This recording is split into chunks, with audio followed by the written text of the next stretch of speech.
Welcome to Michael, who is like God. Not a slogan, not a claim, a question. Scripture forces us to ask, and Scripture is clear no one. I'm Michael, and this channel exists to let Scripture answer that question honestly, carefully, soberly, and without adding what God has not revealed. So, as always, we begin where Scripture begins. In the last episode, we followed Scripture into creation, and we saw Yahweh speak and reality begin. Light, order, life, all creation came into being by the spoken word of Yahweh alone. And now Scripture is slowing down again. It doesn't rush to doctrine, it doesn't jump to systems, it narrows its focus to one man. Scripture tells us that as creation took shape, it was not silent. God asked Job, "Where were you when I laid the foundation of the earth, when the morning stars sang together and all the sons of God shouted for joy?" Job 38:4-7. Creation was witnessed, and it was celebrated. But Scripture is careful. The sons of God don't speak creation into existence, and they don't command reality. They don't even lay foundations. They rejoice at creation, and Yahweh himself acts alone.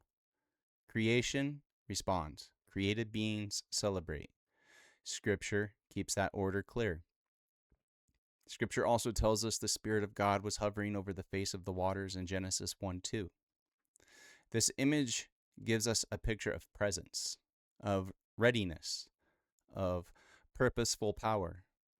Scripture doesn't explain how the Spirit relates to matter. It doesn't describe mechanics or processes. It simply gives us an image, not to analyze, but to recognize that God is present, active, and intentional from the very beginning of creation. The image shows us God at work, not how God is constructed. And Scripture just leaves it there.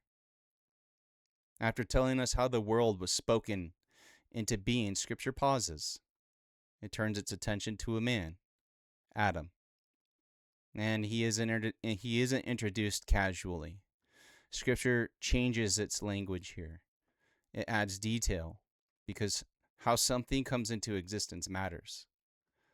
Adam is formed, not created from nothing. Scripture tells us, "Then Yahweh God formed the man of the dust from the ground and breathed into his nostrils the breath of life." Genesis 2:7. Adam was not spoken into existence from nothing as the heavens and the earth were. He was formed, shaped, fashioned, molded from what God had already spoken into existence from nothing. Creation from nothing belongs to Yahweh alone. Formation from creation belongs to creatures. And again, Scripture doesn't confuse these categories. Life comes from God. God breathes into Adam. But this doesn't mean Adam receives part of God's being. It means Adam receives life. Life comes from God. But Adam doesn't become God. The breath animates Adam. It doesn't deify him. Adam lives because God gives him his breath, which is life, not because Adam shares God's nature. Then Eve. She's fashioned, not formed. As Scripture introduces Eve, again, the language changes. Yahweh God built the rib that he had taken from the man into a woman, Genesis 2:22. Eve isn't formed from the ground. She is fashioned from Adam. This is another distinct beginning, another deliberate category. Scripture is teaching us that not all origins are the same. After Adam and Eve, Scripture shows us how humanity begins, through begetting. Children come from parents. Life produces life. This isn't creation from nothing, not formation from dust. It isn't even fashioning from another. It is begetting. And Scripture never blurs these distinctions. So why do these distinctions matter? Because Scripture gives us its own clear categories. Creation from nothing is from Yahweh's spoken words alone. Formation from creation, we receive Adam. Fashioning from another, we receive Eve. and begetting, humanity begins. These aren't rhetorical devices, they're theological boundaries, and Scripture uses them carefully and consistently. These distinctions matter when Scripture later speaks of sonship, authority, obedience, and exaltation. At this point, some may object, as in, but Scripture later calls Jesus the Son. Doesn't that mean eternal begetting?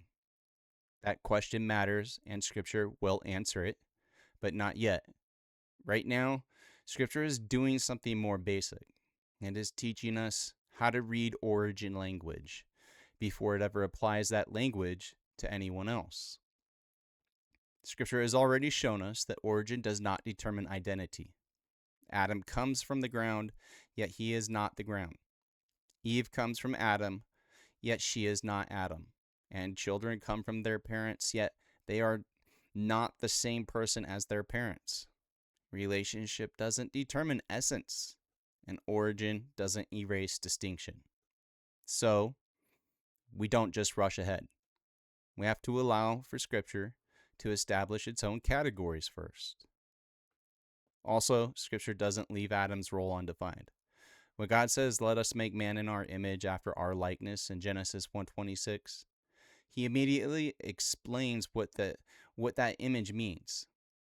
And let them have dominion over the fish of the sea, and over the birds of the heavens, and over the livestock, and over all the earth in Genesis 1:26. Image and dominion are inseparable in the text. Adam is made in God's image for a purpose, to rule under God, on God's behalf, within creation. Scripture reinforces this.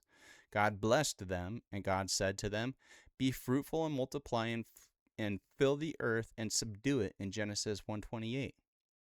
Adam's authority is given, not inherent, delegated, not self-generated, limited, not absolute. And he rules under God, not alongside God. Adam governs what exists and what Yahweh has spoken into creation, but he doesn't bring existence into being. Scripture distinguishes authority from source. Later, we see Scripture reflects on Adam's role. You have given him dominion over the works of your hands.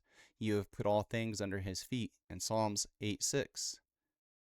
Now, this psalm looks back at Adam, but it also looks forward. Scripture later applies this same language to another man. But Adam's dominion foreshadows Christ's reign, without equating Adam with Christ. You see, Adam is a pattern, not the fulfillment. He shows us that authority can be given, rule can be delegated, dominion can be exercised without sharing being or identity. Scripture spends more time on Adam than on stars, and this should tell us something.